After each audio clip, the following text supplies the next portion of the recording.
You are listening to the Enormocast.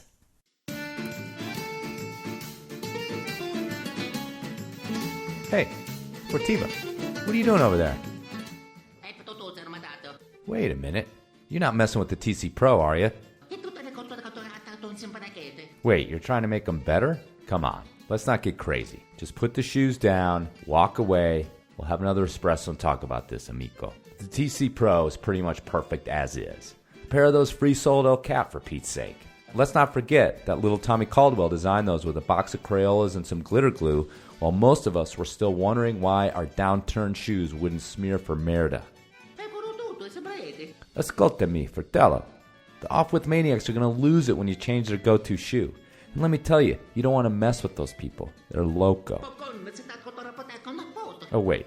You're telling me Tommy and Alex have suggested some changes to make them better? Well, if those guys are down, I guess I can't complain too much. Go ahead and see what you can do.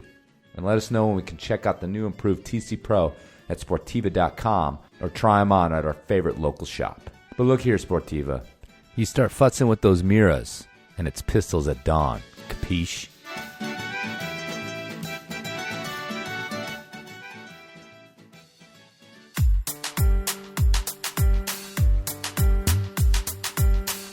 Do you like compliments? Compliments are good, right? From the outright, straight-to-your-face statements of praise to the knowing look and slight chin jut from your favorite bro at the gym, compliments can turn your frown upside down in an instant. And hands down, of all the gear I peddle on the Enormocast, the item that receives the most out-of-the-blue compliments are the splitter hats from PeterWGilroy.com. You know, the ones with the titanium plaques and badges. That's right, titanium on a hat.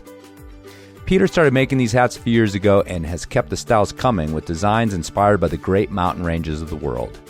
So if you're one of those people with a head and who enjoys random praise from friends and strangers alike, go to PeterWGilroy.com and check out the splitter hats and all the wearable art that Peter creates.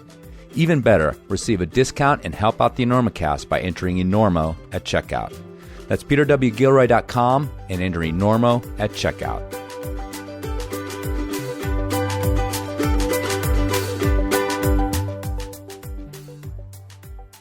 Listen, where are you playing in town? Are you playing here? We're doing the Enormo Dome, whatever it is. It's terrific. Oh, it's yeah, the big fantastic. place, Sold that it side out. of town. That's a Very big nice. place. You sold it out. 20,000 seats. We really should.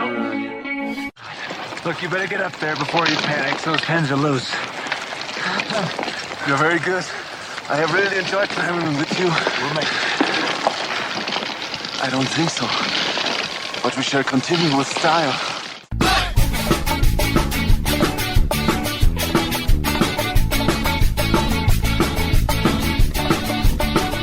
Weather, bad weather. Now or later, anytime for climbing. Today's show is brought to you by Black Diamond Equipment, with support from Maxim Ropes. And the fine folks at La Sportiva.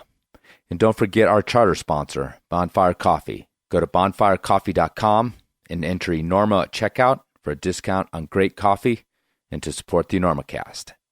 And now back to the show.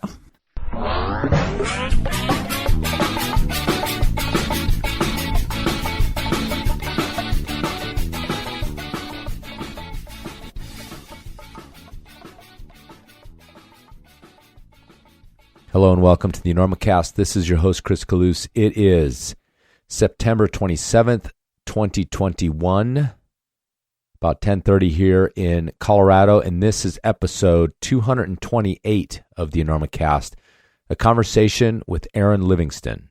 But I tell you, this interview is a little bit hard to categorize. Aaron got in touch with me because we know each other, sort of. We have mutual friends. We've kind of orbited one another in the last few years. Kind of the case of him showing up in Moab as my time there was sort of getting limited a little bit more. So my interest in climbing around there was waning a little bit about the time he showed up. So we went climbing together in Rifle, and then we got together later after dinner, sat down in the trailer, the new mobile studio, the new old mobile studio, and sat down for this interview. And the reason that Aaron got in touch with me specifically through a friend was wanting to talk about his friend Nolan Smythe. who he came up climbing with and was basically, his brother from another mother. And Nolan was killed last year, 2020, on El Gigante, a big wall down in Chihuahua, Mexico, with Aaron. Rockfall incident that cut his rope. And Aaron decided that he wanted to talk about that. He wanted to sort of pay tribute to his friend and explain what happened as, I suppose, a cautionary tale, but also just to clarify. And I think that's part of moving through something like that.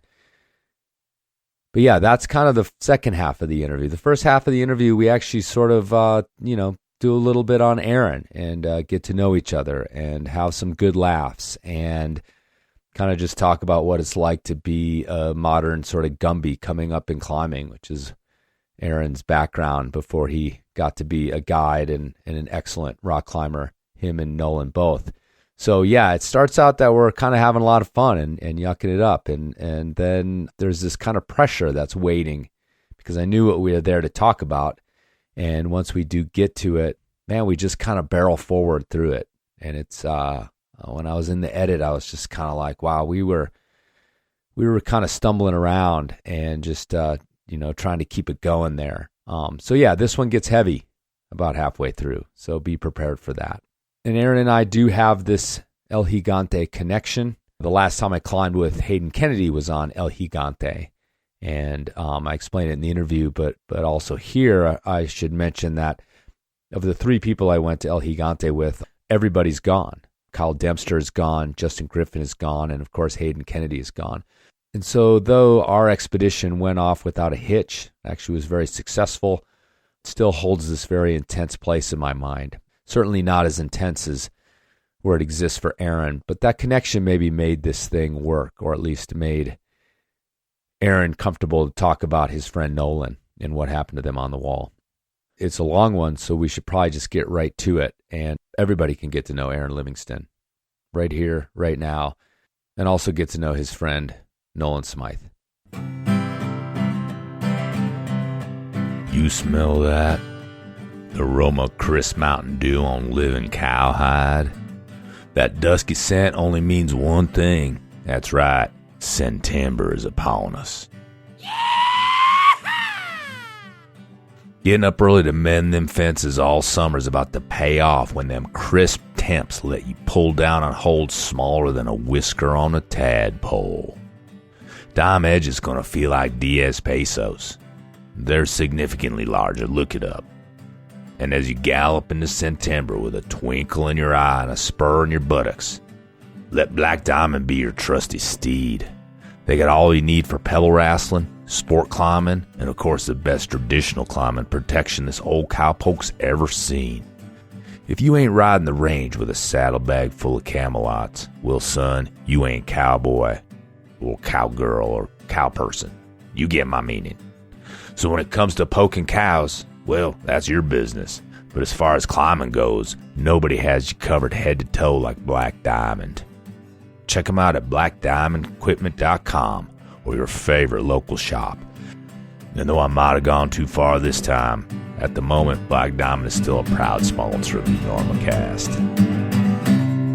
I wanted to ask you about guiding, actually. Oh, okay. Yeah. I wanted to ask you about, as a climber, as someone who's out there doing all this stuff, like what was the choice to get into guiding, and was it something you were conscious of, or did you fall into it? Yeah. So when I started climbing, I thought I was really hot shit sport climbing in like Big Cottonwood, and so I was like, I'm going to be a guide. I took this SPI course, which I bought a trad rack for because I had never trad climbed, so I had no idea what was going on in the real world of guiding. I took this course, and the instructors at the end were like, "You suck. You need to go climbing more. Do not take this exam." And at that point I was like, all right, well, I guess I'm not going to do this. I'll do something else. And for a while, I kind of lost any interest in the idea because I was living in Moab. All my friends who were climbers that were guides were never going climbing. Like creek season would hit and they'd be like, oh, well, I've got a crack camp and then I have to go to Wall Street for 10 days in a row and then do Morning Glory. And I was kind of like, that sucks. I don't want to do that. I like rock climbing.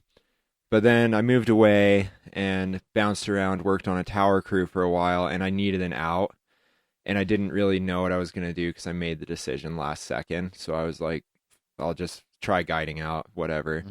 But the Moab season was kind of dead. It was middle of summer. No one was hiring. So I had a friend, Lindsay Ham, in Ouray. Sure. And I shot Lindsay a message, and I was like, hey, do you think they might hire me in Ouray? I've always thought about moving there, so I guess I'll try that. And she put a word in, and they gave me a job. And when I started, the deal was I was just going to stay for the summer. And then winter came around, and my boss was like, well, how do you feel about climbing some ice? And I was like, I haven't done that since I started climbing because I hated it.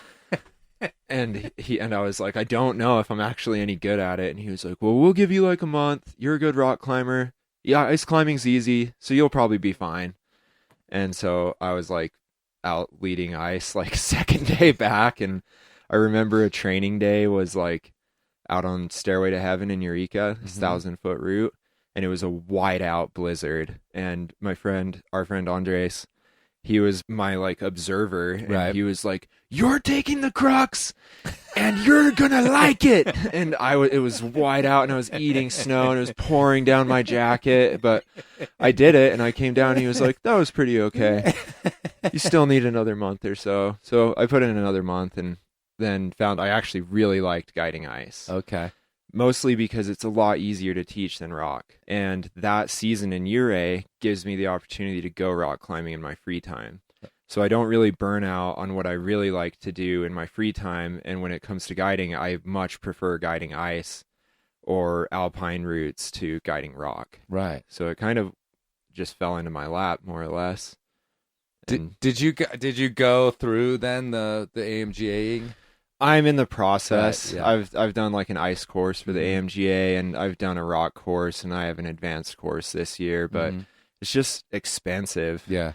And it's just, you don't make that much money as a guide. Right. So I'm like chipping away at it. Right. But I mean, I think I'd like to get a pin. It'd be cool to be able to guide in Chamonix and get a pay bump. Right. Yeah. So I mean, that's how it works, right? It's like you're talking about a pin. And that's basically like the certification to be able to guide in Europe as well. Yeah, the international certification, right. Which also includes skiing, which means I'm going to have to buckle down on skiing because I'm a snowboarder. Okay. And I skied when I was a kid, but I gave it up. And now I'm kicking myself because I can ski the resort, but I can't ski powder really at all. And so I kind of have to work on that. So you have to be able to do everything. Yeah, and it kind of seems like the whole program is geared to favor skiers. Right. In my opinion. Well, that's very Euro, dude. Yeah. It's like you have to. I think they bumped the rock up to 11A now, but it used to be like 10D. And skiing, the whole criteria is you must be inspiring, and that's pretty subjective. So it's hard to look at my skiing and be like, am I inspiring or do I still suck? Well, do you ski with your hair in a ponytail or free? Because if you just went free, you might be inspiring. I might earn some style points. I had a friend that did an application video with Alice in Chains for the soundtrack, so maybe I'll hijack that. There you go. I'll pick a different album. He did Jar of Flies. Right. That's a little bit of a downer. That's a little downer. Yeah, it's not my favorite album. Yeah, well, there you go. Inspire. I think that could be inspiring. Yeah. So I'll find some good Shane McConkey, like Saucer Boy outfit, and I'll let my hair fly and see how it goes. Yeah, you don't have to ski to inspire at that point. Yeah, you just have to look good. Well, I made the hair joke because you told me a story today that ladies, especially older ladies, compliment your hair all the time. Yeah, definitely ladies who were going to Led Zeppelin concerts in the 60s and 70s. It was on karaoke night. Yeah, karaoke night was a real hit. I got a lot of free drinks. And for tips around doing karaoke Led Zeppelin, the song to do is... It's Hey Hey, What Can I Do? But as long as you can sing in a solid A key, everything else is off the table and it's sacrilege. Yeah. But that song can be done. Yeah, he doesn't get too wild on that one. So that's a good tip. Yeah. The outro is really hard, though. Yeah. You really want to nail that one down. Before you get up there. Yeah. I used to for a while I was trying to do some good Jovi, Dead or Alive. That's a toughie too. It's so hard. You get through most of it, and then you got to start hitting some notes in the end. Yeah. And you pretty much fade unless you're just John. you're just like, can you cut this? I'd really like to be done. Can I just mic drop and walk off the stage? Yeah. So by that time, if you can do point the mic at the crowd, because that's what all those old singers do once they can't sing anymore. Yeah. Is they on their high notes they just have the crowd do it. It's a really good move if you have the screen behind you with the words so they can fill in for you. Yeah, anyway, but so the other question I kind of wanted to get into is, you mentioned being from Heber City. Yeah. Right. So up in Utah, which I'm sure plays heavily in your your sort of origin stories as a climber.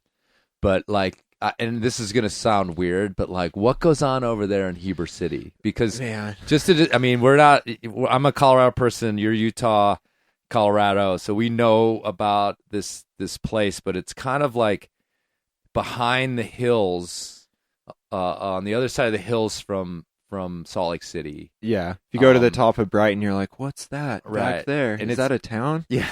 And there's you can get to Vernal. It's definitely it's close to Salt Lake City, but you cross some invisible line where you're rural and not urban anymore. Yeah. And then just the name of it has always been intriguing to me. So tell me about growing up in Heber City. Oh man, it sucked. I can't really say how it is now because it's kind of boomed and become suburbia more than anything. But when I was a kid, it was a total redneck town. And it was one of those towns that has a certain family that has 50 kids in every grade that are all related. It's all really tight-knit, ranch families, right? So it was rough living there. And I was a skateboarder kid, so I definitely didn't fit in with that crowd at all. And mostly I just tried to hang out with my friends and skateboard. But for most of my life there weren't even paved roads. When I moved there, it was dirt. So I was skateboarding in my broken driveway and walking my skateboard to school, knowing full well I wasn't going to do anything with it. That's part of skateboarding, though. Yeah, just carrying your board around. But, identify. Yeah, I wanted people to know how cool I was. Right. But it was a rough place to grow up. Honestly, the police were terrible and they targeted most of me and my friends. It was a regular thing for the same cops to target the same friends over and over and over again, and we would all try and tell people this was going on, but no one believed us. And recently every cop that we ever accused of that has been fired for misconduct. Really? Yeah. So it was that small town, you have a target on your back if you don't fit the mold, you know? So it was hard, but I had good friends. Right. And my family was cool. I grew up Mormon, so that was... I was wondering if, I know it had to be, a pretty heavy LDS influence up there. Yeah, really heavy. Really, really heavy. And, that wasn't for me. So that was rough growing up, especially, I think I was 14 when I told my parents I wasn't into it. And my mom, her family came to Salt Lake with Brigham Young, so she's OG. Whoa. Yeah, but my dad was a convert, so he kind of got it and was more accepting, but it took my mom a really long time, and that was rough. Mm-hmm. And there was shortly after that they sent me to a wilderness therapy camp, which I hated it at first, but it turned out to be so cool. Right. It was it was the best 6 weeks ever. It was rad. You hated the idea of it, but you got into it when I you were got there. kidnapped from school by my parents. It was one of those. Mm-hmm. Oh, wow. Yeah, they picked me up and they were like, we're going down to Salt Lake. Well, guess what, Mom and Dad? It fucking backfired. Yeah, it kind of did. It kind of did.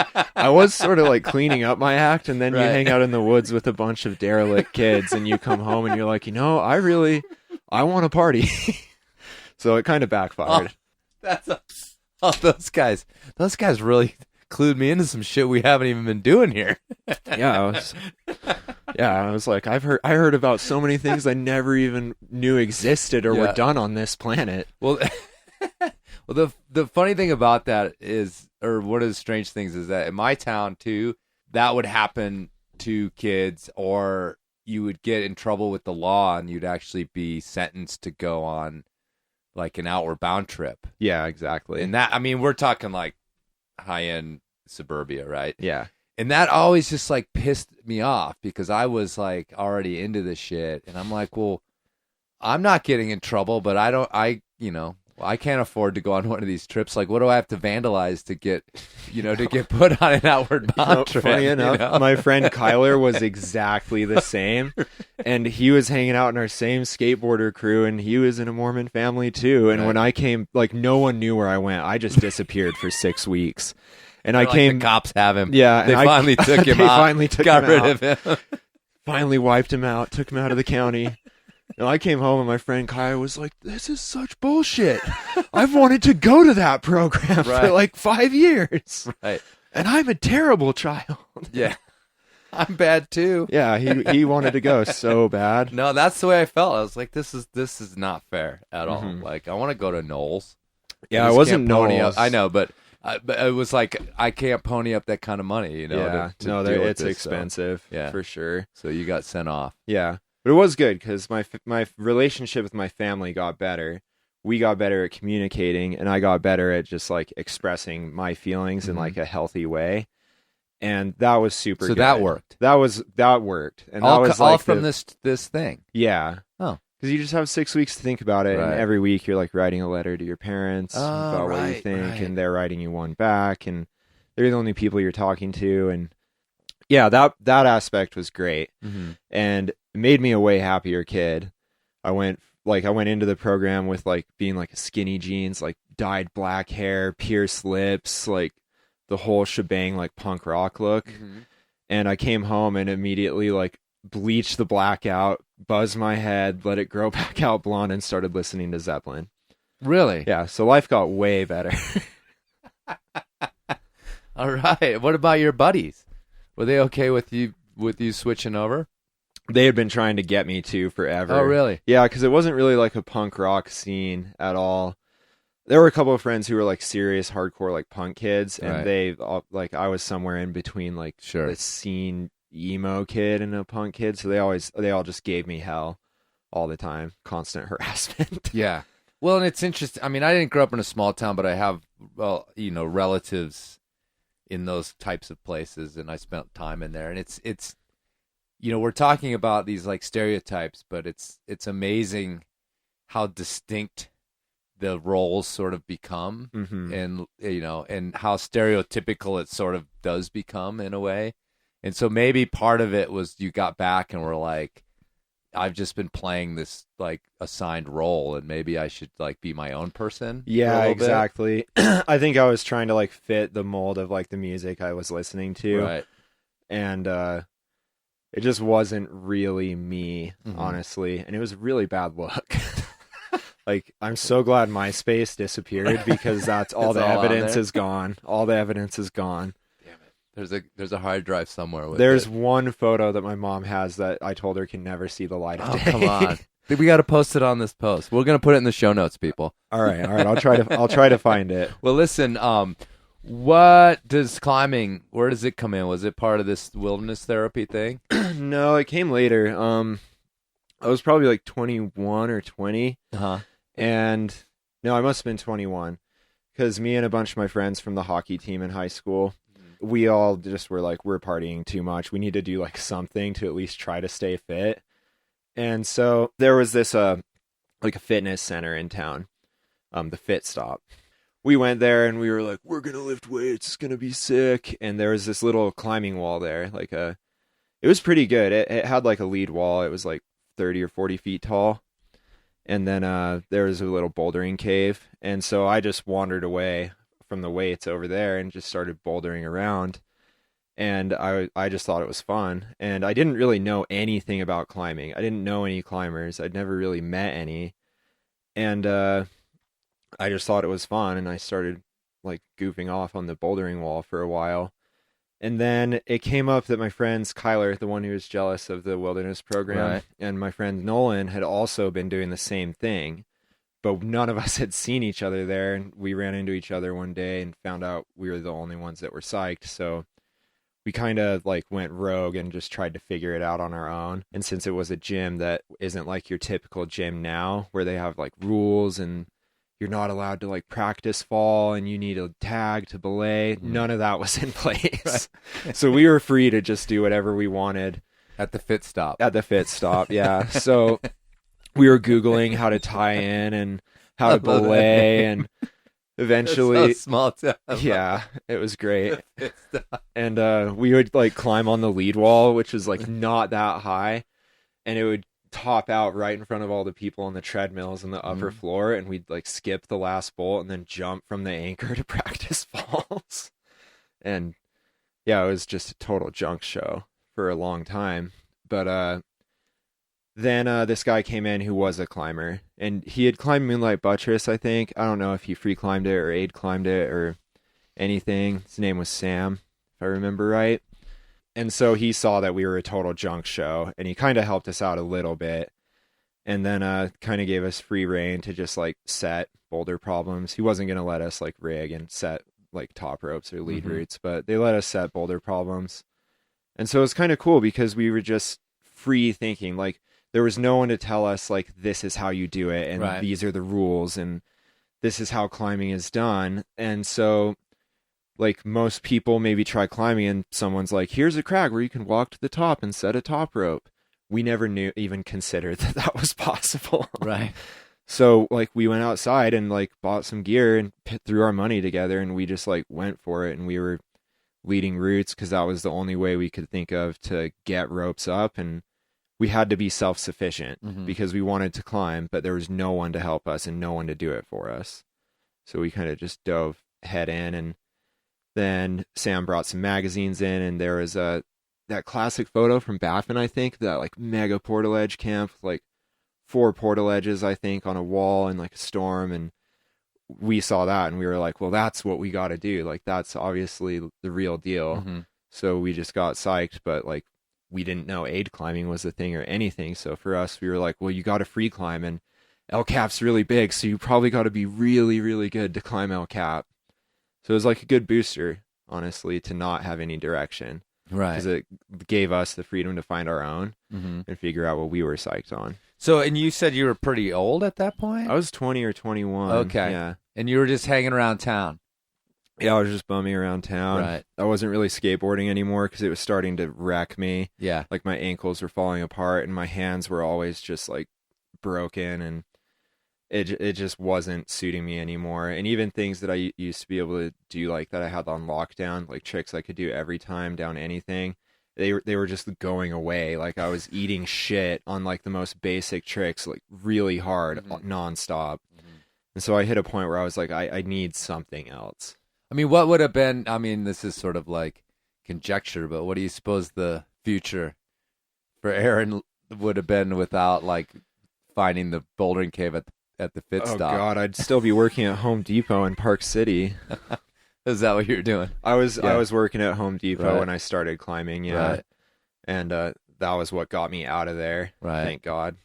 So these guys you were with, Nolan, and what was the other cat? Kyler, right? Yeah. So, you know, everybody blossomed together. Did you guys all like start getting into adventures together? Yeah, we did. And then I remember there was a moment when Nolan and Kyler decided they were moving to Moab, and Nolan bought a van, and Kyler was a total dirtbag. He had like lived in shacks he built in the mountains for like 2 years. So he decided he was going to move into Nolan's van with him, and they were taking off to Moab and leaving me alone. Initially, I was like, you guys are so dumb. It's going to be so hot. You're not going to last 2 months down there. You don't even know how to trad climb. Like, what are you going to do? But they went, and I went down there for like Memorial Day weekend or something. And Kyler was working. He got some terrible job at a Hummer place and never got a day off. And it kind of ruined his climbing because he just couldn't do it at all, and he was just working. So that was a bummer. But Nolan came out to hang out, and we tried ancient art, and tried is the very key word there. Like, I lost my contacts while I was asleep. I couldn't see. We were epicing. I think we were on the thing for like 8 hours, and like, like it was awful. I'm so glad no one was out there that day to witness it. Right. But we got to the corkscrew, and he was trying to get up on it and couldn't figure it out at all, and I was just wigging out at the belay, And he's trying to get me to say where to go. And I'm like, I can't see 5 feet right now, dude. I have no idea. There's just you and a blurry candlestick. And he eventually, after like 30 minutes, bailed and came back. And then I went to try and didn't even make it as far as him. And we bailed. And I went home and I was like, that was fucking awesome. And so I had a pretty nice car, an Audi, which I was going bankrupt paying for at Home Depot anyway. So I sold it. And I bought an 88 Subaru that had it was one of those ones that has like 2-wheel drive, 4 low, 4 high. It was a sweet rig. And I just took off to Moab like middle of the summer with no job prospect, hardly any money in my bank account, and like a double rack of cams that was basically the last thing that I bought before I went. Then my car broke down when I got there. But it was good. Best move in my life, I think. Like if I can think of one single pivotal moment that like truly like shaped the direction of my life, that was it for sure. So this couldn't have been that long ago, right? This was probably 2012 or 13. Okay, right. So a decade anyway. Yeah, almost. Which doesn't, in my like climbing career, doesn't seem like that long ago. But that decade's solid. That's a solid amount of time. So I'm always interested, like you guys kind of come from the hinterlands. You figured out climbing by yourself. Mm-hmm. You're probably doing things that work really well and things that probably don't work really well. Mostly things that did not work really well. And so what was it like to suddenly interface with a climbing community and be around? I mean, Moab 10 years ago is a freaking mecca already of rock climbers, and the creek is tons of people and famous people and well-known people. Like, what was it like to suddenly interface with the world of climbing? I think we were shunned. So you weren't interfacing? No, not really. We were trying to, but I'm sure Lisa will attest to this. Mm-hmm. That we were like Hathaway, the Queen of Moab, the Queen Bee. I'm sure she would testify that everyone that knew what they were doing thought that we were an accident waiting to happen when we got there. Right. And that was probably fair, but we were like good enough that like our climbing itself made it so we weren't taking a bunch of falls, and we were pretty meticulous. Like we weren't just like winging it. We were doing as much research as we could and like asking anyone we could, and every once in a while someone would give us a hand. And somewhere around the end of that season, we had our shit together enough that people were willing to go climbing with us. Okay. And then we actually got some like direction and some teaching and some mentorship in some ways. Then you locked into living in Moab full time. More or less, like not through the winters. I was going back to Park City to work up there. Okay. But I was there like March through November every year. Right. For 3 years, probably. And I also hated crack climbing when I moved there.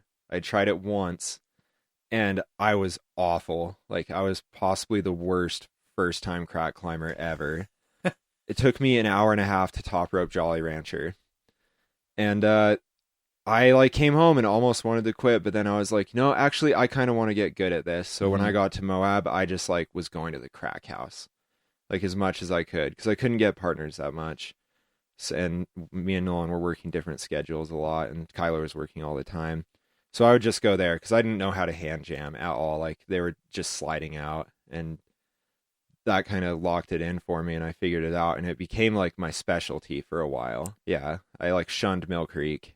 I wasn't into it. Can we talk about Mill Creek on the podcast? Yeah, dude. That place is blown out. Come on. We could talk about just make sure Eric doesn't hear this. Yeah. I mean, there's a giant parking area and stuff now. I know, there's a sign. Yeah, there's a sign. It's locked in. Yeah, so that's kind of interesting. The Moab guy is like not into crack climbing. Showed up, but it all started to dial in, and it sounds like maybe Kyler kind of fell by the wayside in terms of climbing, and a little bit. Yeah, started hanging out pretty tight. Yeah, all the time, because I mean we didn't work that much. And we did work morning shifts a lot. Mm-hmm. And so I would like get off Balloon Crew and go into town. And if I had nothing to do, I'd just wait for him to get off work at the coffee roaster shop. Mm-hmm. And then we'd go climbing. You'd get off what? Balloon Crew? Yeah, I was on a hot air balloon crew. Oh. I did lock a job down. That was the first one I got. Not really recommended. So that's like a dawn kind of job or pre-dawn. Oh my God, like 3 a.m. through the whole summer. and you're trying to sleep in your broken down Subaru at like 7 p.m. when the sun's raging and it's 115 degrees out. It was a nightmare. But it was a job, and it got me there, and it gave me like the day to climb. So it was fine. Yeah, no, that's a good part of it. Yeah. You got to drop that balloon down by what? Like, oh, it was usually landed by like 9 or 10. Right. But we had some epics where the balloon just did not, like, they couldn't land because they were just going over all the wrong terrain, and though mainly out of the heat was like keeping it aloft, or what? The wind would just pick up and it would take off like a freight train, and like you don't want to land a balloon at 50 miles an hour. And so some days we would have to chase the balloon like way out. You know Dubinky Road? No. By Bartlett Wash? Yeah, vaguely, yeah. So the highway by there, but you don't turn into Bartlett. We would chase the balloon like 20 miles out to Binky with like a 20-foot flatbed trailer, and our boss just clients being like, in the balloon. "You gotta go! You gotta go! You gotta get to the landing area now!" And it was kind of high stress. So there's clients in the balloon? Yeah. Yeah, just it's like, this is part of the deal. You're getting an extra special trip because we're like 50 miles from Moab now. He always kept an extra bottle of champagne in right. the truck for like the really bad trips. But it was usually pretty tame. It was like once a month that it was a total shit show, and I'd be like, I'm not going to get to town till 4. Right. Sorry. Right. Well, that's pretty rad. So let me ask you this. So was there like a climb or, a moment or even a season where you felt like you graduated? Maybe Find Jade. Mm-hmm. I tried it. We tried it twice, and we just epicked like 15-hour day on Find Jade in like August too, like because we didn't understand that the sun is the devil right when you're rock climbing. So you're talking about being shunned, and I can just, no offense, but I could just totally imagine like, no, I visualized if I was like at the base of Find Jade and you guys rolled up, I'd just be like, all right, let's get out of here. Oh man, I've taken less gear to climb El Cap than I was taking to climb Find Jade back then. That's awesome. It was good. So that was probably the one where I was like, okay, we actually we're pretty good at this. Once now. you, not the 15-hour one, but no, I had like a normal day, like a day on 3-4 hour day where I sent it, and I was like, okay, all right, I don't suck anymore. That's so funny that you fought through all that for so long. Yeah. I don't know. I don't know what pushed me. I get so many people. It's great because there's like, so this is probably apocryphal and it's not really how it happened, but so many people are like, yeah, I took right to it. And I was like, it felt so supernatural. And like, it sounds like there was a little bit more of a trial and error. Yeah. But I mean, you guys survived at least back in those days. Yeah. And you learn a lot, and you most importantly, you become self-sufficient. Mm-hmm. You immediately learn to become a climber that's not relying on other people. Right. And I think that, not encouraging anyone to do it, but it does help you be know if you're motivated or not. Right. Because if you can get through that, then you probably are like in your heart, you're probably a climber for sure.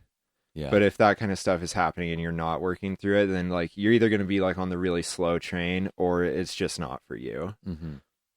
So I appreciated it. It gave a lot of really fun stories. Well, I think you're right about it being this position where you didn't have the limitations of what you were supposed to be as a rock climber. Yeah, or someone kind being of you need to be more careful right now. I mean, there had to have been a couple of those people, though. There probably were, but I may have ignored them. I'm not really sure. Right. But it all worked out, and it was a couple years, and then we were actually styled and dialed and knew what we were doing. Right. We were legit, and we were operating well. Right. And that was nice to get over that hump. Right. Right. And how long did you guys, or did you spend in on that kind of Moab Park City thing? Was that interrupted then by the Ouray trip that we talked about? No, that was later. It was probably I probably did that for 2 years, and I hit a point. The snow was so bad in Utah for a couple years that I was I'm sick of wishing I was snowboarding when I could just be rock climbing. Right. So that was when I switched gears to climbing year round, as like just rock climbing, right, for a few years. So just down there in Moab. Mm-hmm. Yeah, that's pretty rad. Because I mean, it's like probably like I just said, I probably like walk by you guys or cross paths with you at some point. Oh God, And I was probably. like, all right, well, We're going to another crack. let's get out of here. Nah, maybe not, but yeah, it's funny because I mean, yeah, Moab's this place like that's. I mean, got a lot of folks that are just like dabbling, and some come in for a year and then leave. But it sounds like you guys were like felt like you were in for the long haul with this thing. Yeah. Yeah. If you just imagine your classic Wall Street scene, we were in that scene. Okay. That's paints the perfect picture. Right. Yeah, and I mean, Wall Street is like, again, this is an international podcast, but it's like, I mean, it's literally like a road with these walls directly on the highway. And I mean, in Moab, I mean, there's hard routes there for sure, and scary routes and everything else, but it's definitely the easiest hit out of town, with a lot of easy routes. A lot of guiding goes on there and stuff like that. So the running joke in Moab is the river guides who kind of like climb at Wall Street. That's totally awesome.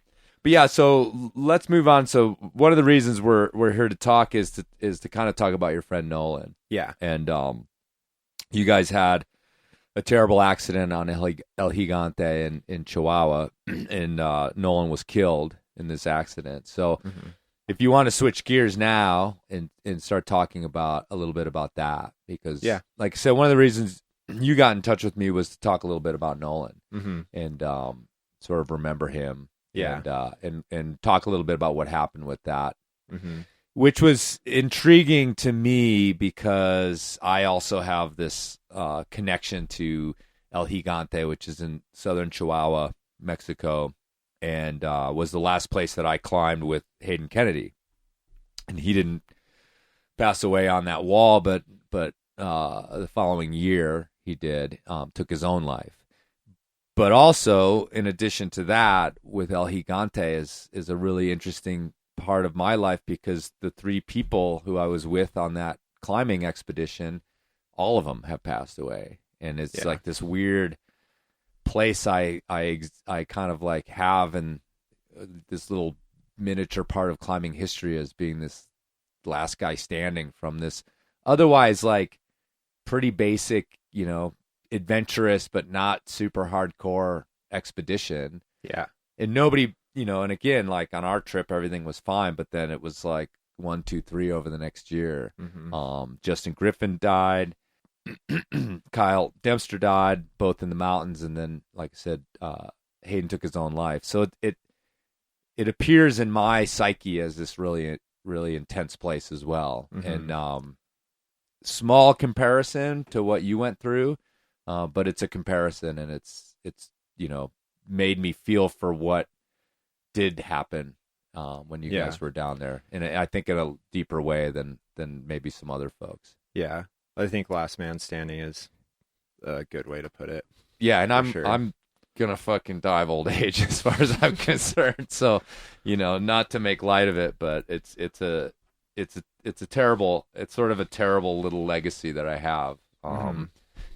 Not by my own choice. So tell me a little bit about climbing with Nolan, just in general, and we'll lead up to that. But what do you think was special about you guys' partnership over the years? I think the most special part was that we were just all in sync. Like we were like connected in more of a way than just like we belayed for each other and we held the rope. Like he was my brother. He was the closest thing I ever had to a brother. I grew up with 2 sisters, and after I moved away from Moab, he still stayed there. And that connection was strong enough that there would be times where I'd be thinking about calling him just to talk about problems, girlfriend problems, whatever, life problems. And he would call me, or I would go to call him to like talk about like plans for like upcoming fall or spring or whatever. And I'd just try to hammer out a list of what we're going to do. And we would have the like same list, like to the T every single time. And, he was there for me through everything, through like the darkest times I've ever dealt with. He was always there and he was there any time of day. And I trusted him more than anyone when it came to going climbing, because I knew he was going to take care of me. I knew he was going to take care of me and my family if something happened. And I knew I could trust him to be on his shit and that I didn't have to worry. We didn't have to talk or harass each other. We'd rib each other about things, but we never had to worry. And it was always fun. No matter how stressful anything got, it was always super fun. And we always had a good time. And we bickered like an old married couple, but we got along like famously, like in a way I haven't really found. And I've been like looking really hard. And yeah, it was any time with Nolan was the best time. And we could talk about deep things, or we could just joke and give each other shit all day long. And we could just like transition seamlessly through all of that. And no one ever got their feelings hurt. And if someone had to be told that they were doing something in a way that you didn't like, there was never an argument. It was just like, okay, well, I'll just switch up however I'm doing this and we'll move on. So it was just always fun. What were some of the adventures you guys got into? Well, I'm trying to think chronological order. It doesn't matter. We did a free ascent of Space Shot together. That was awesome. I took a really bad fall on that route. I kind of got off route on like this pitch after the crux. I took this huge fall and like ripped a couple pieces of gear because I somehow ended up on the aid line instead of the free climbing line. And I just blew it, and I took this like 50-footer and landed on my back, and he immediately went into rescue mode. I thought I had broken a rib, but I was fine. I was just rattled. And we didn't even have to talk about it, and I just went down to the belay, and we went down to the bivvy, and we slept for the night, and next day we got back into it, and we didn't have to discuss it at all. Finished it out the next day, and it was awesome. And we did the second free ascent of Original Sin out on Mount Hooker. That's a route out in Wyoming in the Wind River Range. It's a 2,000-foot wall. It's famous for this Royal Robbins route and for Todd Skinner and Paul Piana route, Jaded Lady. So Maury Birdwell and Jesse Huey did this free version of the Robbins route that I had always been intrigued by. And Nolan was too, so we decided to go out there, and Jesse and Maury happened to be around, and they were super psyched. And it was a really hard route, and those guys are super rad because they did the like 12D crux pitch on beaks, but they got permission afterwards to add a couple bolts. So we put those bolts in and then finished off the route, and that was an awesome trip. We made a plan to go back the next year to do a new route together. But that obviously didn't happen because that was the year before his accident. Talk about the opportunity to go down and climb El Gigante. Yeah, so it came up through Nolan's girlfriend, Savannah, and she was working on a film, and they needed some people to go down there ahead of time to do some light duty rigging. Like, we didn't have to rig for the shoot or anything. All we had to do was go to the mountain, bring a couple static ropes, and on our way down the mountain, because most people rappel in these days. I know you walked in, right? We did a little bit of both. Yeah. We wrapped in and stashed on is it the Critter Bivvy? Yeah. The second one. And then climbed out. And then went around. And then waited a day. Oh, no, that was the same day the guys went down to the bottom. They wrapped. Justin and Kyle wrapped. And so the next day we came down to the bottom, which gave them a day to get ahead of us. Okay. So that was kind of complicated. But yeah, we walked down to the bottom. Yeah, so we were wrapping the wall, and our only duty was to carry a few extra static ropes to leave on the anchors. And that was it. And then we were done, and we were on a climbing trip, and us getting there was funded. We weren't getting paid. We weren't getting like our food bought, but they got us there, and they took care of the logistics and everything. So we got there, and we just had time on our hands. So we were like, well, fuck it. Like, we like hanging out on walls. So we just planned for like a 7-day climb.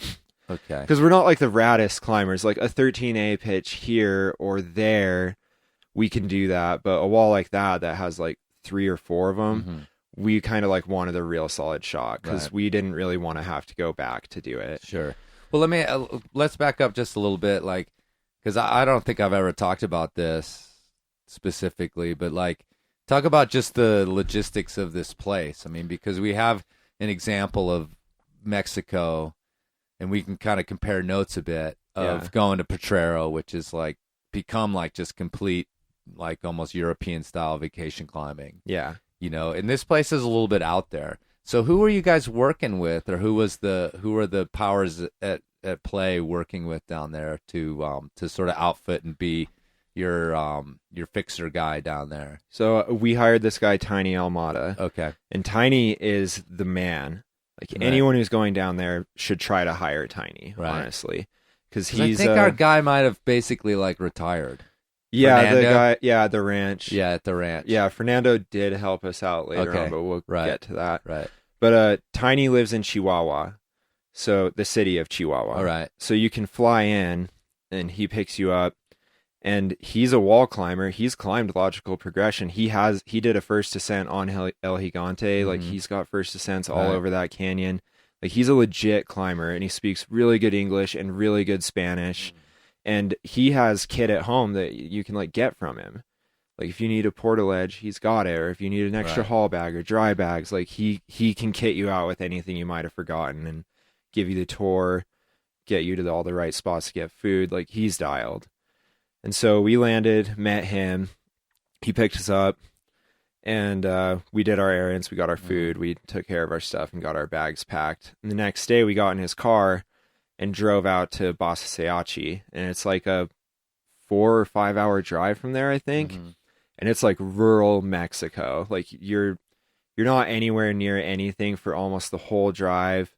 It's kind of like driving through like the Western Sierra foothills in some ways, only there's cartel everywhere. Right. So you drive all the way in, and he's got a guy, Valentin, who's a rancher in the town outside the park. And so Valentin is like, he helps Tiny, but he can round up like local porters and that kind of thing to carry your bags out. And so he's got the whole scene dialed. Right. But you get there, and then you have this long, gnarly dirt road to drive. And so we don't go straight there. We go to sleep at Valentin's house. His wife made us amazing homemade tortillas, and what was it? Margarita was her name. And they were the sweetest people ever. And then the next morning, he rounded up his boys, and we drove out, and it's like 2 hour dirt road drive just to get like near the top of El Gigante.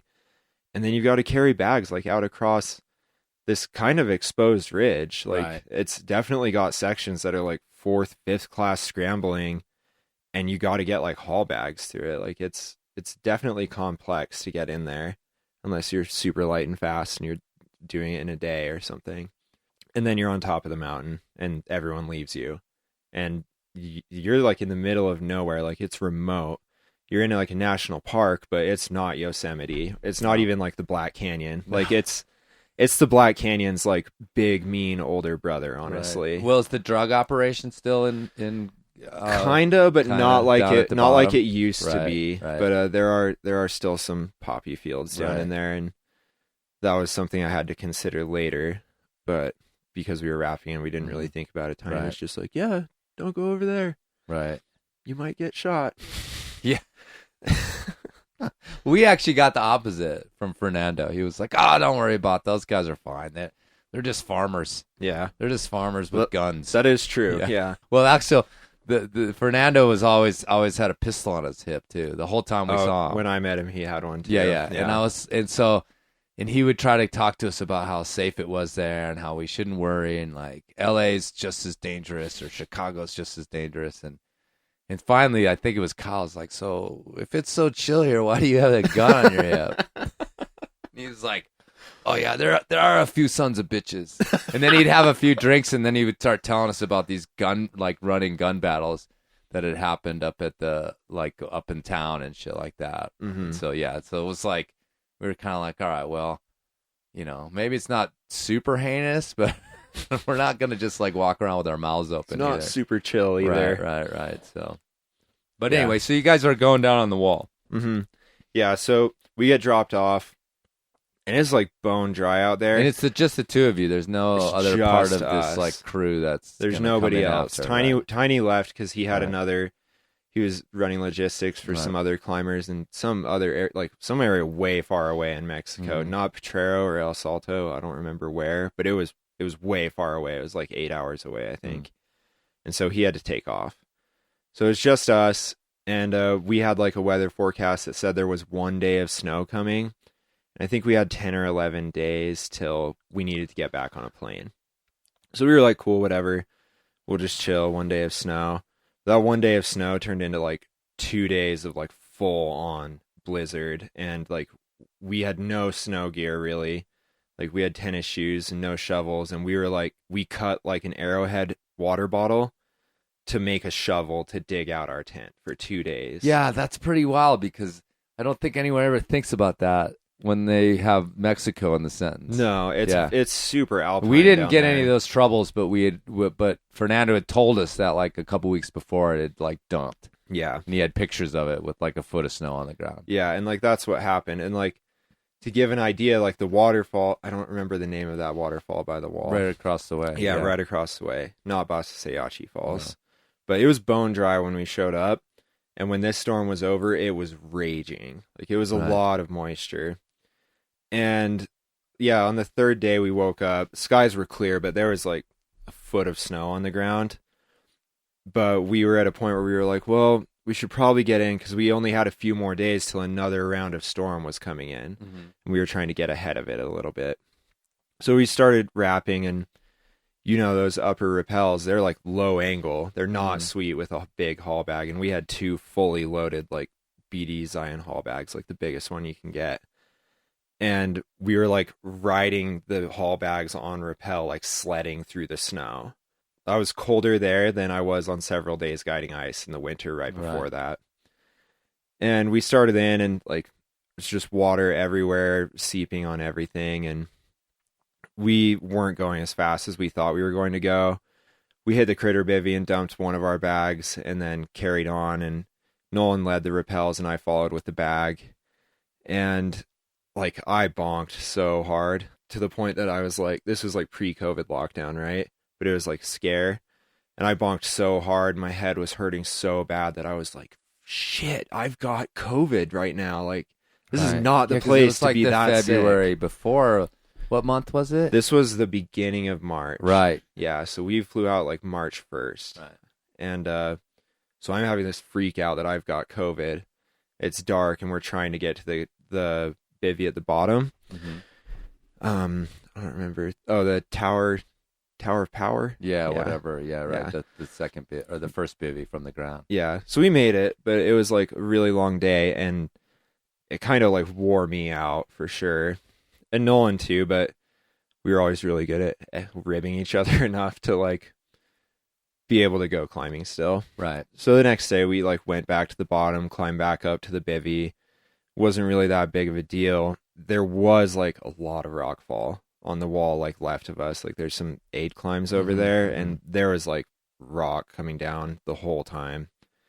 And that was like not sweet. And even going into that trip, I had a bad feeling about the whole trip. And it was like, you know, like you go to climb a big route, you have general jitters, general nervousness. That's like normal. That's just human instinct. But this was like beyond that. And this, like normally those jitters go away when I start climbing. And I was just feeling the same like pit in my stomach about something. But I couldn't pin it down. And we were operating super safe. Like we were using backups on our rappels. Like we were like buttoning it down like guide mode style. And we agreed we would. Yeah, because you're out there. Yeah, we were out there. Yeah, like you don't. Yeah. We weren't trying to like be like, oh, we're clipping bolts, so this is so chill. Like I think that's something that route sort of engenders a little bit. Yeah, because it is all bolted. You know, it's like 18 draws or something as the rack. Yeah, it's but you're fucking out there. You know, you're alone. Yeah, you are way out there. You are in the mountains and. Like, since so I've climbed it, that's been my people have asked me like, oh yeah, what's up with that? And like, oh, we're thinking of heading down there. And I'm like, yeah, just, you know, you're out there and it's Mexico, but it's not even Mexico. It's like deep in the woods, Mexico. Yeah. So there ain't going to be anybody there to help you. No. Right. No, there's really not. No. And yeah, I was feeling that way, but we were climbing really well. Right. That day we like got to the bivvy, we made some dinner, we did that 12D pitch like above the bivvy, and then fixed our ropes and wrapped back down. And then you have that first 513 pitch. And we went up the next morning, got like a casual start. We weren't really like super stressed about waking up early because that wall's in the shade all day and it's cold in the morning. And so we had a casual morning. We like listened to rap music in the portaledge because it was Nolan's day to pick music. I'm usually more of a rock and roll or heavy metal person, but he was really into rap, Cardi B specifically. Okay. So we had an agreement that we would take turns of who got to pick the music for the day. And so it was his day. We listened to Cardi B at breakfast. And we went up and we did that pitch. It took a few tries, but we got it done pretty quickly. And it was always easier to climb that hard with Nolan because he was really good at just getting beta really fast. And so he got the beta and I was able to just replicate it. Mm-hmm. And then we got into like the first debate of the trip, which was, do we like carry on and take the kit, or do we push our fixed ropes higher and come back to the bivvy and carry on in the morning? And I'd been quarterbacking a lot for like the last couple days, and Nolan, it was his turn to quarterback, and he really wanted to like climb and try and get up to that like next 12D pitch, the like really sandbagged one. Right. Yeah, so he really wanted to like climb and try to get that pitch done, and we had spotted this little like hanging portaledge bivvy that had a tiny ledge on it on the way down. So we were like, well, we'll try to get there, and if we don't send that pitch, then we'll just go up and we'll come back down. And so that was the plan. And I fought him on it really hard, and he pushed back, and I relented just because it's a partnership and there's ebbs and flows and you've got to relent. And I didn't personally really have a good reason other than I was like, I don't want to. Right. I didn't have a good reason. Right. And we carried on. We tried that pitch. It got dark as we tried that pitch. Neither of us got it. And so we went to go on, and then there's this 11A pitch maybe right after that. And that was his lead. And we had just rock, paper, scissors at the bottom. And he took off. We had like a cigarette together. I fist bumped him, told him to be really careful, don't go too fast. Like, it's dark and we don't need to hurry. We just need to climb like 2 511 pitches. Like, this will go quick. Mm-hmm. And he agreed. We fist bumped and said have fun, and he took off, and everything was super tight, and we were double checking everything the whole time, right? And I'm watching his headlamp like just go. And I see him like get this ledge, and he mantles up onto it, and he's standing on it, and he grabs a draw, and he's like reaching for the bolt. And as he's reaching for the bolt, the whole thing just like came out. And like, it was dark. I don't know how big it was exactly, but it was huge. And like, he just yelled rock. That was the only thing he cared about, was like just warning me about what was happening. I ducked, and this fucking thing, like this fucking massive block, goes right over my head and like blows the hair on my head. And the rope came tight, and then it was loose. And all I remember was like the rope going loose and seeing a headlamp go. Right. And like, I didn't hear anything from him, but my only thought was, like, my first thought was that his helmet fell off, right? And then my second thought was like, why the fuck isn't the rope tight? And then I immediately was like, I was just like, I didn't put him on belay. I fucked up. Like, we totally fucked up, and it's my fault. And I looked down, and I had the gree-gree, and it was in my hands, and it was loaded, and everything was right. And I looked up, and there was just this dangling end of sliced rope in my face. And I was like 14 pitches up a big wall, and Nolan was gone. and I didn't know what to do. Like forever, I didn't know what to do. And I had a friend who had an accident like this, who survived in the Bridger Jacks. And his rope was cut on the second pitch of a root, and the falling rock caught his rope. It like arrested his fall. It like caught it in a crack or something.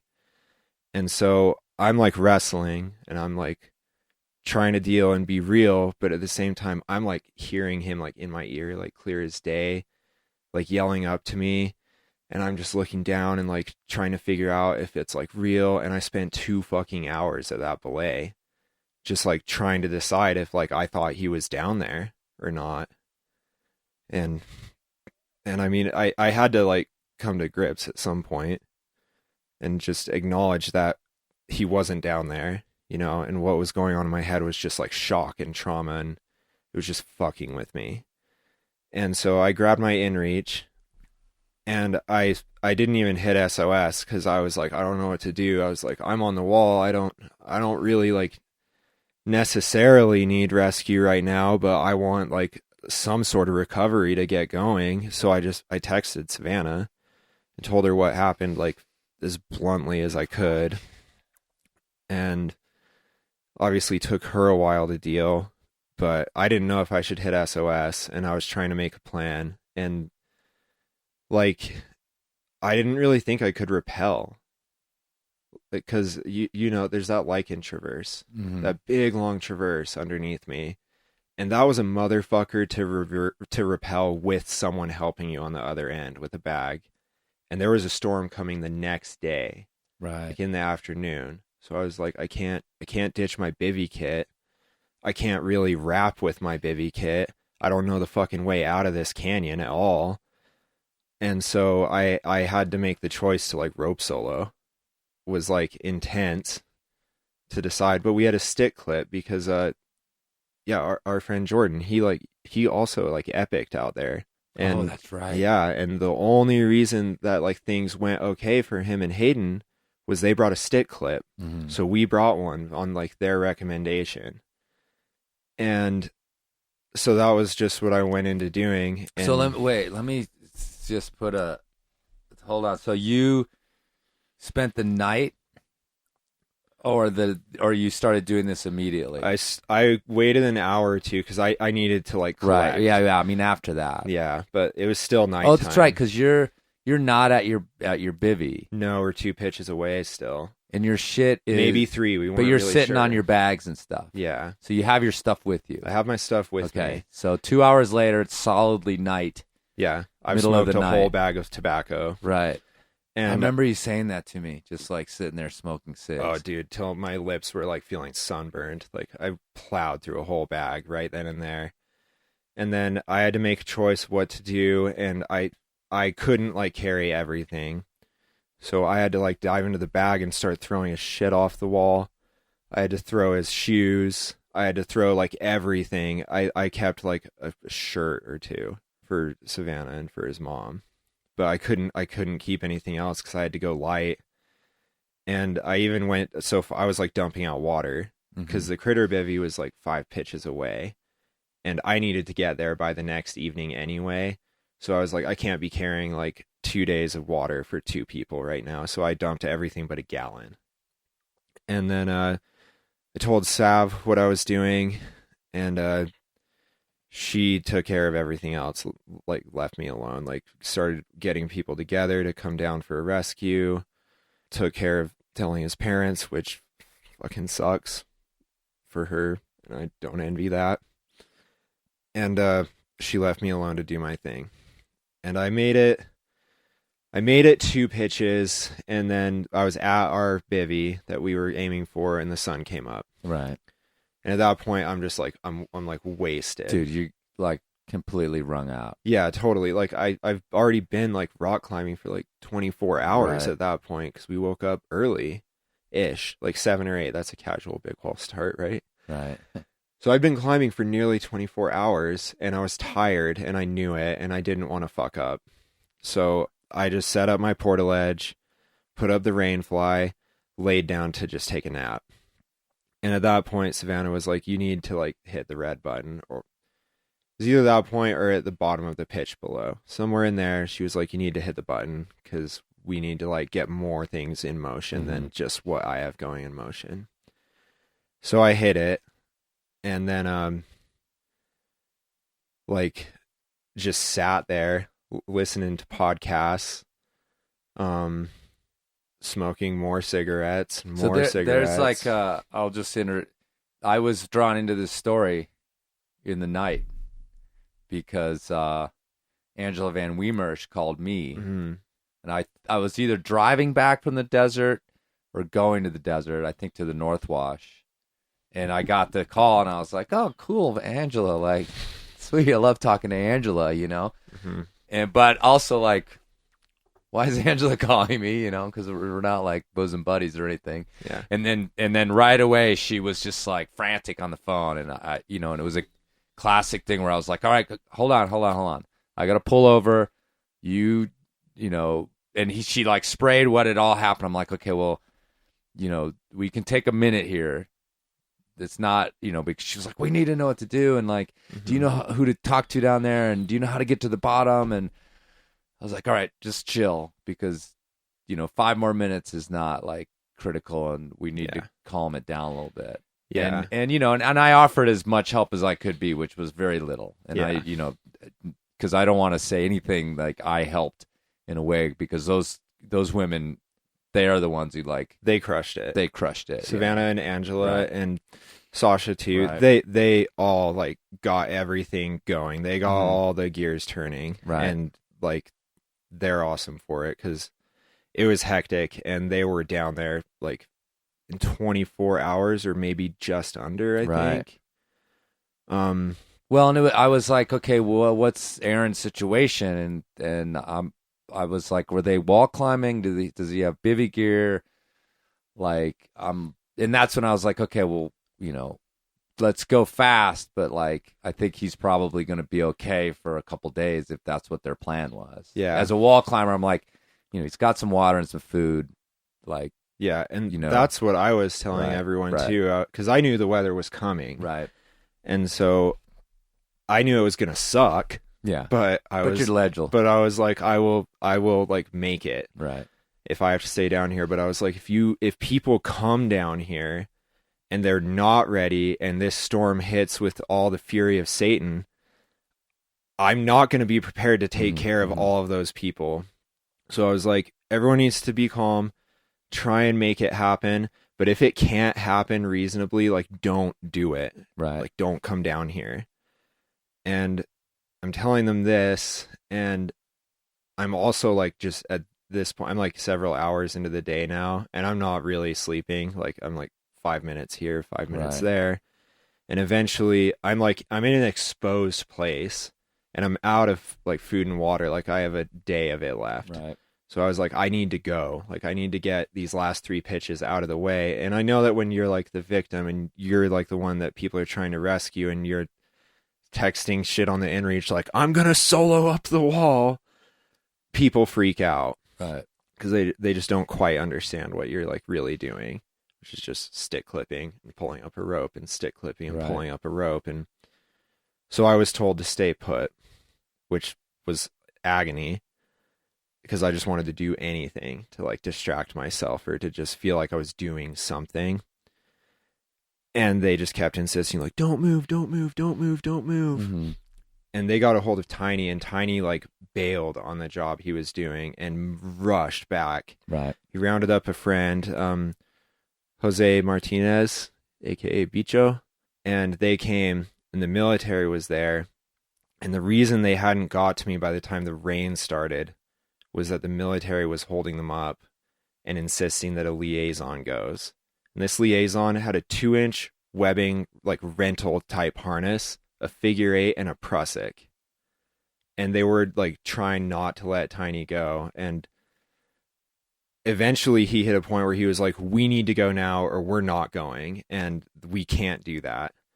And I think he like potentially risked like prison time. Right. Like, he defied the military, which you don't do in Mexico. No.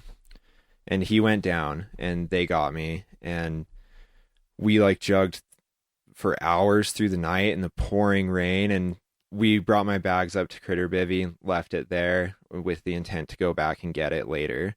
But we just grabbed what we needed out of there, and we carried on and topped out in like this just apocalyptic storm. And Valentin was there with some of his wife's tortillas, which was great. And me, Jose, and Tiny crawled into a cave and like just had to like spoon all night in this like gnarly storm that when we were soaked to the bone and there were no extra clothes or anything for us to wear. And this storm raged for like 3 days. So it would have been really bad if I had been pinned down where I was instead of where I was trying to go. But they got me. But as soon as they got to me, I like turned into a robot, and I was like not processing what was going on anymore. And I just turned into like recovery mode, and I was like, we have to go get him. Like I'm not leaving here unless we actually make like a real effort to go fucking get him. And if we do and we fail, then I can like live with that. But I was like, I'm not just going to walk away from here. And so we hung out in Boss Sayashi for 3 days, waiting for the military to get their shit together. But it's a bureaucracy, and everyone's talking to their boss and their boss and their boss, and nothing was getting done. So it came time to like make an executive decision. Angela called up our friend Jackson Marvell, and Jackson was climbing in Jackson Hole, and he bailed on his personal project, drove down to Salt Lake, got on a plane, flew to Chihuahua, hopped in a helicopter, and flew out to us. And we had a short window, but like a 1-day window between rounds of this storm, and the military didn't have it together. So we rounded up a chopper, and the military was pissed. Like, I honestly thought that they were just going to like ground us, not let us go. But eventually we were just like, we're American citizens, like we're going. So me and Jackson went at first. It was supposed to be me, Jackson, Savannah, and our friend Jordana. But the winds were too high. The pilot couldn't take 4 people, and I had to make a choice about who to bring. And there were reports, because of this shitty drone camera, that he might have been on the wall. And so, and in that same zone where we were seeing that rock fall a few days before, Right. which is like aid country, and Jackson's a good aid climber. So I had to make the choice and say that I was bringing Jackson, and it was like devastating for Savannah.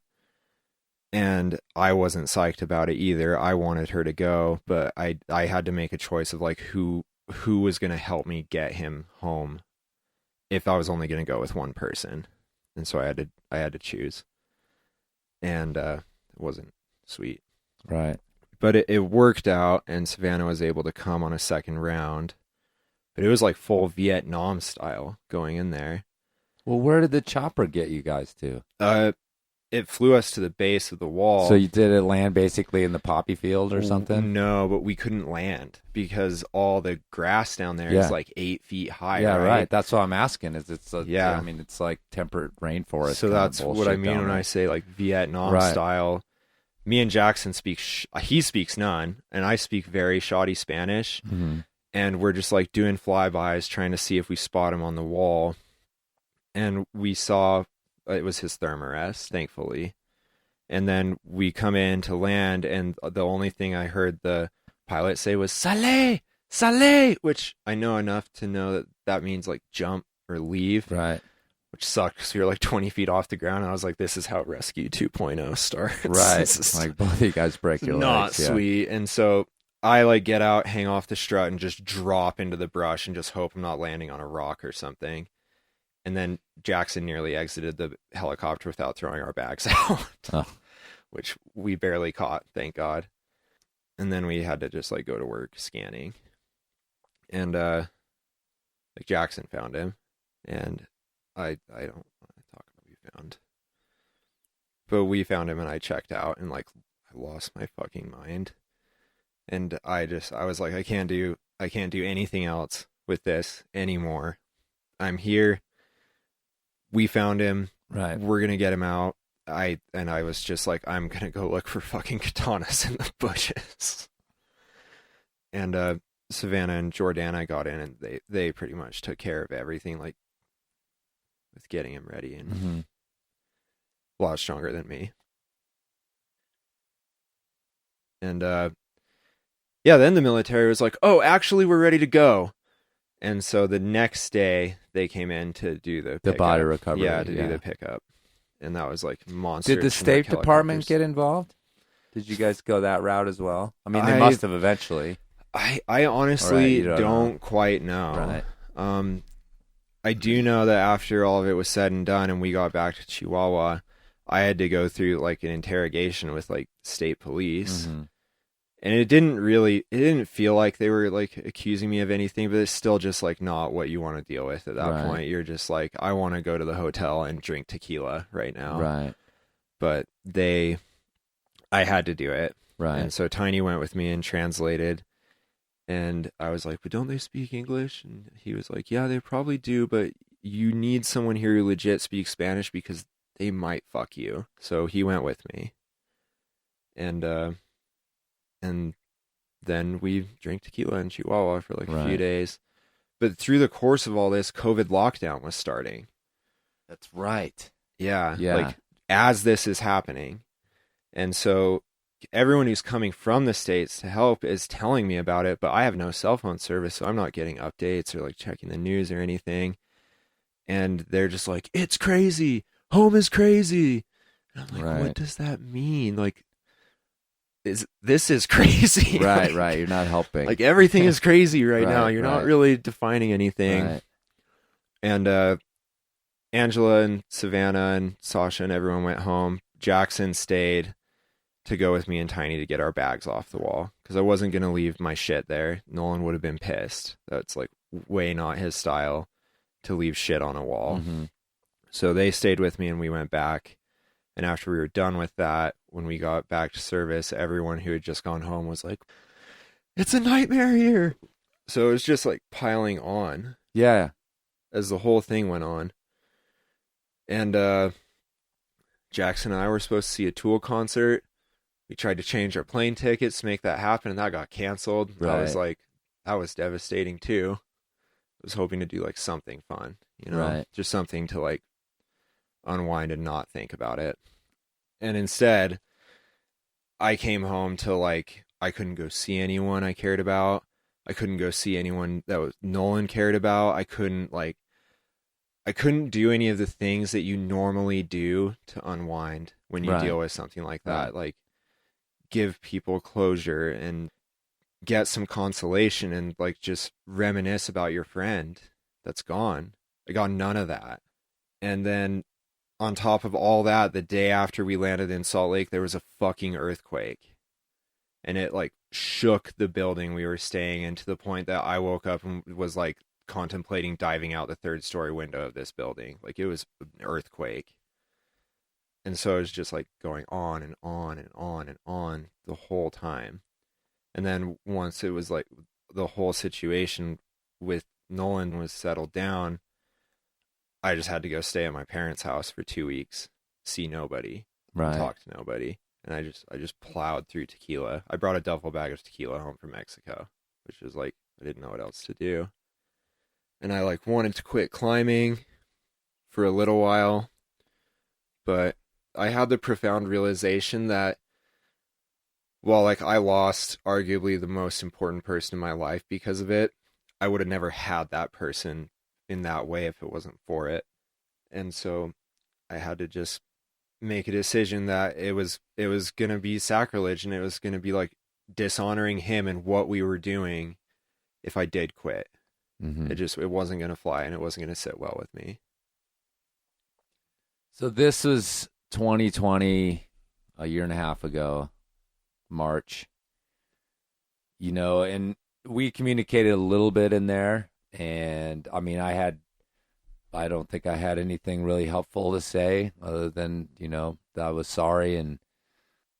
But I mean, what happened to get you to this point? Because we're talking openly about Nolan and mm-hmm. We both choked up a bit, but I know Hayden, I can't always just talk openly about him. Yeah. Even now. And I wasn't directly involved the way you were. So tell me a little bit about if there has been healing, if there were moments where you've, made strides forward from it. I mean, aside from like that realization that climbing was still important to you and would have been important to him. But yeah. How did you survive this? Mostly I dove in and just tried to pick what I could do when I could do it. And, I mean, honestly, the first thing I did when lockdown was over and I could like go do what I wanted was I was like, I need to face down like some fucking choss. 'Cause we've all of us who have climbed on a big route or we've done any sort of trad climbing, we've all like tapped on that block and we've all like wiggled at it and we've all like looked at it and we've all made that decision of like, it's good enough. Mm-hmm. And most of us, it's turned out fine most of the time, right?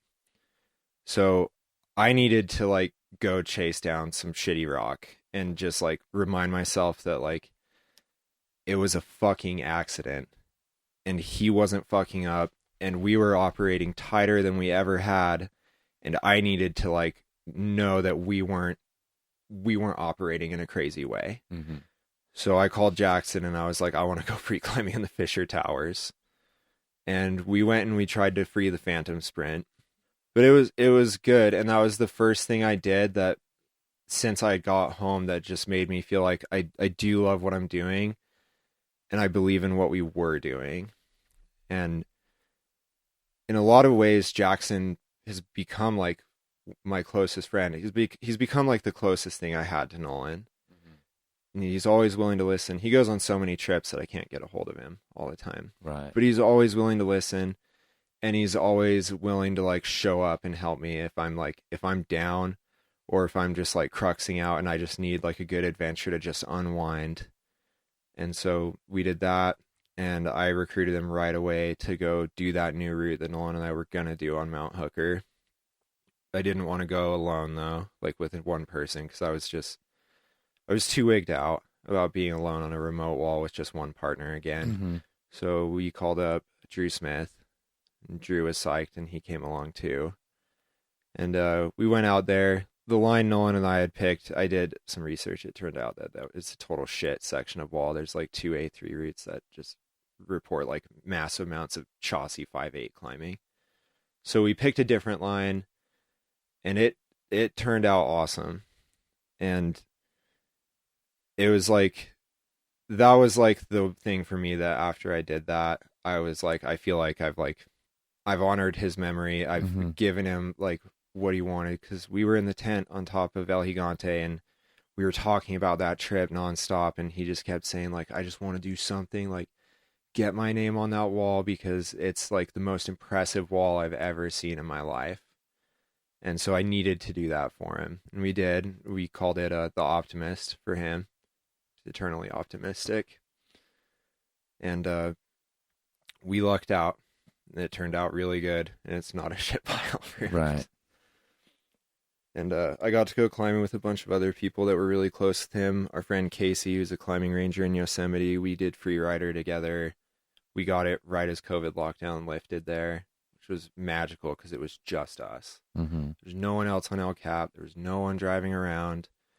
And we just got to spend like 4 days talking about Nolan, and that was just part of mine and Nolan's to-do list. And I had a list, and I've been just trying to chip away at it as much as I can. And I've done a lot, but I haven't totally finished the list yet, so I'm still working on it. Right. And so compare your climbing and like your attitude towards it now versus, let's say, in the weeks leading up to that El Gigante trip. Like, what's the evolution look like, do you think? I always looked at climbing as this thing that I was doing because I thought it was reasonably safe compared to other things. Like, I wanted to base jump, and that like very quickly became apparent that I didn't want to do that because it was too dangerous.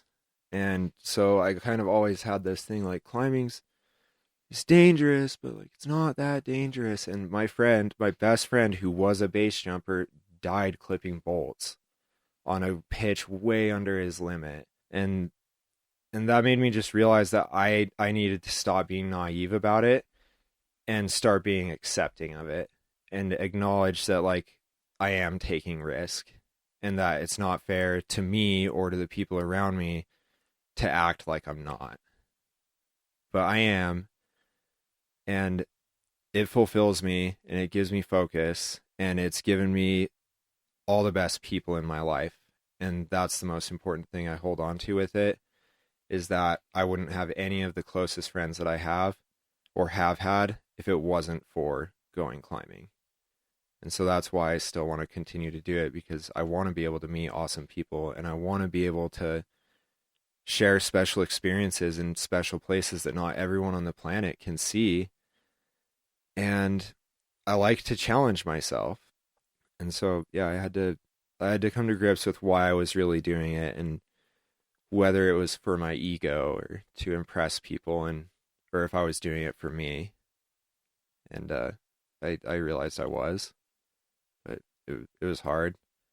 And I've had to have hard talks with people, and you know, I want to live a long life, but I also know that, like, I could die in the mountains, and I want the people that love me to know that if that happened, it wasn't what I was looking for.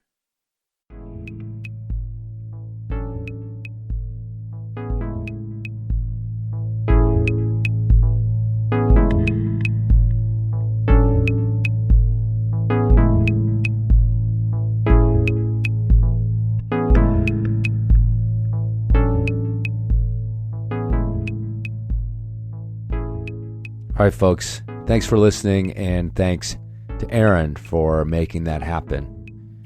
And I've been thinking about it a lot since we did this interview, and how if you stay in the game long enough, you know, as far as adventure climbing is concerned, you're probably going to have some sort of paradigm-shattering incident.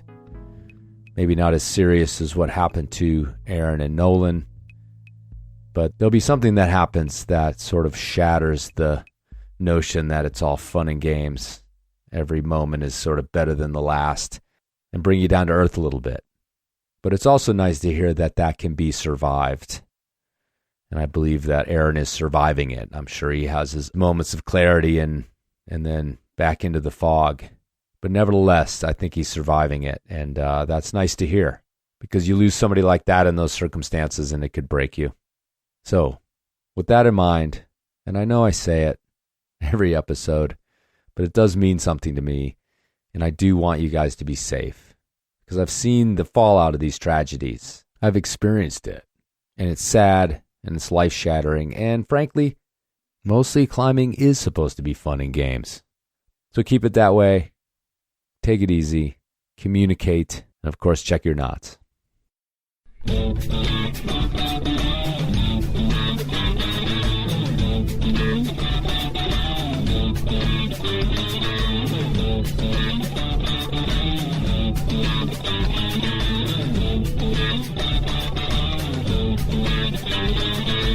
I just want everyone to know that if you are out there and you are doing shit like this, you're adventure climbing, you're climbing big walls, you're climbing remote rock routes, you're climbing alpine routes, you're doing anything where you're leaving service to do something that is dangerous, you need to respect the people who you could leave behind. You need to buy an inReach. It's inexcusable not to have it anymore. And in an event that something only happens to one of you, it could save the other person's life. Everyone who's doing this shit needs to buy rescue insurance. And they need to make sure it's good, reliable rescue insurance. And then on top of all that, if you're doing this shit, you should have a will. Because if you don't have one, you leave a mess for everyone who loved you to deal with. And they are all hurting, and they all care about your things, and it's a lot of your stuff might not be sentimental to just one person. And if you have people who are important in your life and you want to make sure they have something, you need to put it in writing and get it done so that they have one less thing to deal with. You need to do everything you can to make it easier for the people who are still going to be here, because it matters. and it's going to affect their ability to like move forward.